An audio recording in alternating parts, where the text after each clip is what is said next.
Бүгдэнд энэ өдрийн мэндийг хүргэе. Дотоод аудитын газрын дотоод аудитор Замбал миний би та бүгдэд эхний 90 хоног сэдвийн хүрээнд илтгэлээ танилцуулахад бэлэн болоод байна. Анх би энэ сэдвийг суулж байгаа хугацаанд нэг зүйлийг бодсон. Хэрвээ би энэ илтгэлийг одоо байгаа хугацаанаас илүү их эрт судалчихсан бол одоогийн үзүүлсэн амжилтаас илүү их амжилтыг үзүүлэх боломж надад байсан байна гэдэг тийм харамсал надад төрсөн. Энэ бол тийм л үн цэнтэй зарчим анхаарах ёстой асуудал. Энэ тангимд хуран цугсан хүмүүсээс би нэг юм асууя. Хэрв та өөрийгөө дараагийн төвшний амжилтад хүрэх өөрчлөлт билэн гэж бодож байгаа хүмүүсээ бол гараа өргөе. Өөртөө итгэх итгэлтэй зүрхэндээ асаах галтай бай залаасаа бүгдээрээ өргөе. Вау, ямар гоё юм бэ? Ямар олуулаа юм бэ? Бүгдэнд нь баярлалаа. Аливаа шилжилт өөрчлөлтийн эрен үе ирэхэд бидэнд үргэлж хоёр сонголт байдаг. Эхнийх нь тэр шилжилт өөрчлөлтийн үеийг амжилтаагаар даван туулах бол нөгөөх нь тэр шилжилт өөрчлөлтийн үеэ давж чадлагүй хад чулуундад дарагдаад үлдгэсэн хоёр сонголт байдаг. Харин хайл замаар нь явах нь таны гарт. Би сэдвээ судалж байгаа хугацаанд бидний мэдэх ёстой 9 зүйл байд юм байна гэдгийг ойлгож авсан. Би та бүгдээс нэг юм асууя. Та бүгд анх ажилд орохдоо өөрийнхөө сэтгэл зүг 100% бэлдэж чадсан хүн байна уу? За тун цөөхөн харагдчихна. Америк нэгдсэн улсад болсон хүний нөөцийн 500 гаруй менежерийн дунд болсон сонирхолтой судалгаа байт юм байна. Тэр судалгаан дээр өөрийгөө бэлтгээгүй, сэтгэл зүгээ бэлтгээгүй ажилд орсон хүмүүсийн ердөө 25% л амжилт үзүүлдэг гэсэн судалгаа.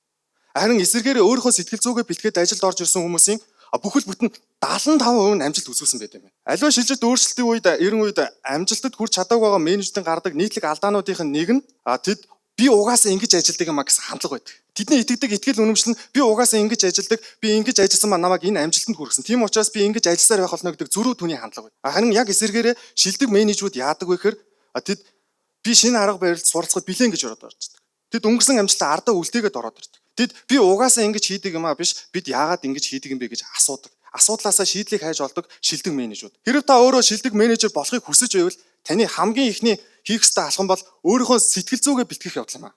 Өөрийнхөө сэтгэл зүгээ бэлтгээд шинэ арга барилаа сурах хэрэгтэй гэдгийг ойлгоод ажилдаа ороод ирлээ. Тэгвэл таныг энэ олон менежерүүд дундаас торвож гаргаж ирэх ганцхан арга байдаг бол тэр нь хурдтай суралцах явдал. Хараахан амжилтад хүрч чадаагүй байгаа менежерийн гаргадаг нийтлэг алдаануудын нэг нь тэд суралц арга барилаа олоогүй явдал гэдэг.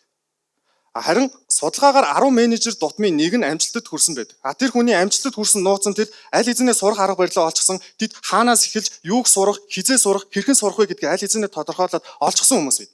Тэгэхээр тэр өөрийгөө бэлтгэх ёстой байгаа ойлгоод сэтгэл зүгээ бэлтгээд хурдтай суралцах гэдгийг ойлгоод ороод ирлээ. Тэгвэл танд энд өөрийнхөө амжилтаа гаргах төлөвлөгөө хэрэгтэй. Нөхцөл байдал тохирсон стратеги хэрэгтэй. Нийтлэг менежерийн гаргадаг алдаануудын нэг нь тэд энэ шинэ компанид орж ичээ шинэ компанийн соёлыг огт бодлохгүйгээр үйл ажиллагааг нь огт бодлохгүйгээр өмнө хэргэлдэг байсан стратеги шинэ компанид орж ичээд хэрэглэх гээд байдаг явдал. Тэд өмнө энэ ажилласан стратеги ажиллаж байсан юм чинь одоо ч гэсэн эндээ ажиллана гэсэн үзэл бодолтойгоор ороод ирдэг тэднийг амжилтад хүргэж чаддаггүй байна. Харин эсвэргээр амжилтад хүрсэн менежерүүд яадаг вэ гэхээр тэд бид энд ямар стратеги хэрэглэх хэрэгтэй вэ гэдгээ тодорхой үнэлгээ хийдэг. Тохирсон стратеги боловсруулж чаддаг хүмүүс. Тэд бол чадварлаг менежерүүд. Энэ танхимаас анх ажилд орохдоо захирлаасаа та надаас энэ 3 сарын хугацаанд яг юу хүсэж байгаа юм бэ гэдэг зоригтойгоор асууж ирсэн хүн байна. Асал цөөхөн харагдчихна. Миний алдсан алдаануудын ерөөсөө хамгийн ихний алдаа бол амжилтын байраа хилцэж тохиролцоогүй явдал юм бэл. Хүн хүссэн зорилгынхаа төлөө хүрэх амжилтынхаа төлөө удирдлагатайгаа төрүүлээд тоглоомын дүрмээ урдаас тохиролцохыг амжилтын байраа хилцэж тохиролцох явдал гэдэг. Миний хийх ёстой байсан алхмуудын нэг нь бол би энэ компанид орж ирээд би энэ 3 сарын хугацаанд та надаас яг юу хүсэж байгаа юм бэ? Намайг яг энэ 3 сарын хугацаанд юу бүтээсэн байгаасаа гэж хүсэж байгаа юм бэ гэдгээ тодруулах ёстой байсан явдал нь миний хамгийн ихний алдаа болсон. Би асуугаагүй явдал нь миний хамгийн ихний алдаа болсон. Тэгэхээр амжилт гаргахад хизээд оройтдгүй. Тийм ээ залуу мөн чи 90 хоногийн хугацаа яг одоо захиралтайгаа тохироод та надаас яг юу хүсэж байгаа юм бэ гэдгээ тодруулаад амжилтаа ахиулахыг би та бүгдэд уриалж байна. Та амжилтаа тохирсон, хүлээлтэд тохирсон, нөхцөл байдал тохирсон стратеги боловсруулчихлаа. Одоо танд ажил хийх бүх боломж бололцоо чинь бүрдсэн бол таны хийх ёстой хамгийн ихний алхам бол эрт үеийн амжилтаа бүтээх явдал. Нийтлэг менежментийн гаргадаг алдаануудын нэг нь тэд хэтэрхий том амжилт гаргах гэж зориод идэв. Энэ том амжилтад хэтий хэр олон сар хугацаа хамаарна байна уу тэдэнд төгөөс огт хамааралгүй юм шиг хит өндөр том амжилт гаргахыг зориод идэв. Харин мэдрэмжтэй менежер хүн яадаг вэ гэхээр тэд жижиг амжилтаар том амжилт үүсдэг гэдгийг мэддэг. Тэд жижигхэн ч гэсэн ялалт байгуулахыг зорддог. Тэд жижигхэн ч гэсэн илүү бодиттой үр дүнтэй амжилт гаргахыг зорддог. Тэр жижиг амжилтанд дараагийн том амжилт болно гэдгийг тэр хүмүүс аль хэзээ мэдчихсэн байна. Тэд та өглөө эрт ажилдаа цагаасаа хоцордоггүй байхад ирэх хэрэгтэй. Та төлөвсөн ажлаа цаг хугацаанд дуусгадаг байхад хангалттай. Эрт үеийн амжилтаа байгуулчихсан, нөхцөл байдал тохирсон стратеги боловсруулчихсан, ажил хийх бүх төлөвлөгөө процесс чинь бүгдээрээ батлагдсан бол танд хамтарч ажиллах хүмүүсээ сонгох нь хамгийн чухал. Бид нэгэнт өөрсдөө шинжилтэд билэнгээд гар шийдсэн бол хамтарч ажиллах хүмүүсээ сонгох нь хамгийн чухал бөгөөд хэцүүхэн даваануудын нэг байдаг. Нийтлэг шинэхэн менежерийн гаргадаг алдаануудын нэг нь юу гэхээр тэд баг дотор зөрчилтөө гүйцэтгэлээс доос зарцдаг нэг жоохон нэг тиймхэн хүн байгааг нь мэдсэн ч хэрсэн хэцүү шийдвэр гаргахаас айгаад шийдвэрээ гаргаж чадахгүй багтаа байлгасаар байдаг. Харин мэдрэмжтэй шудраг үнэнч менежүүд яадаг вэ гэхээр тэд нөхцөл байдалд аль хэзээ тохирсон үнэлгээгээ хийчихсэн. Хин энэ надад завийг хамт залуурдах вэ? Хин энэ миний завийг ардаас нь зангуу болоод татаад байх вэ гэдгээ аль хэзээ тооцоолчихсон шийдвэрээ гаргачихсан байдаг. Тэгснээрээ тэд шийдвэрлэж чадварлаг менежер болсон байдаг. Бүрдүүлсэн багаа уялдуулан холбож нийслэл тохируулна гэдэг бас удирдагч хүний нэгэн хэв шинж. Тэд яг л барилгын архитектор шиг бүгдийг сэтгэж бүгдийг тааруулсан байх хэрэгтэй байдаг. Байгууллагын албан тушаас ахих тусам тэд багийн ахлагч биш, илүү том, илүү стратегийн бүтэц процесс ур чадварыг зогсдоосон хүн болох ёстой шаардлагатай байгаа. Хэрвээ танд эдгээр чин чанаруудаас нэг нь агуулгдсан бол та удирдагч хүний нэг хэв шинжийг агуулсан хүн юм.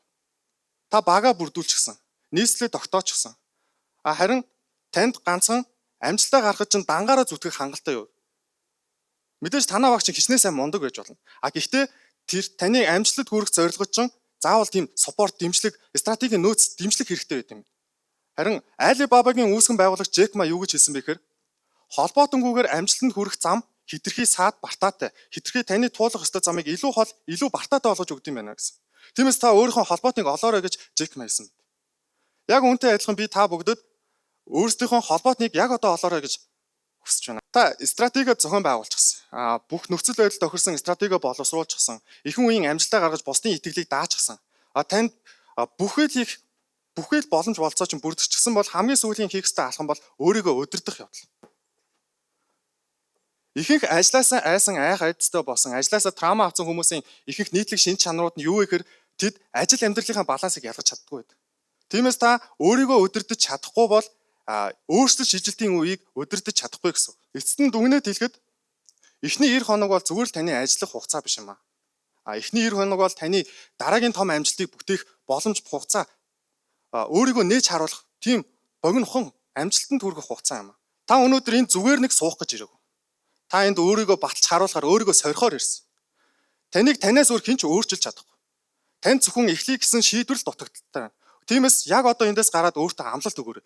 Би стратеги гаргана, би стратеги төлөвлөнө, би өөрийнхөө гэсэн төлөвлөгөөгөө гаргана, би эрт үеийн амжилтаа байгуулна гэсэн өөртөө амлалт өгөөрэй. Өнөөдөр бол таны эхлэлийн өдөр, өнөөдөр бол таны амжилтын эхлэлийн өдөр, өнөөдөр бол таны маргаашийн амжилтын эхлэлийн өдөр. Та чадна, та их л бид хамтаа хол явна. Баярлалаа энсэж үү те.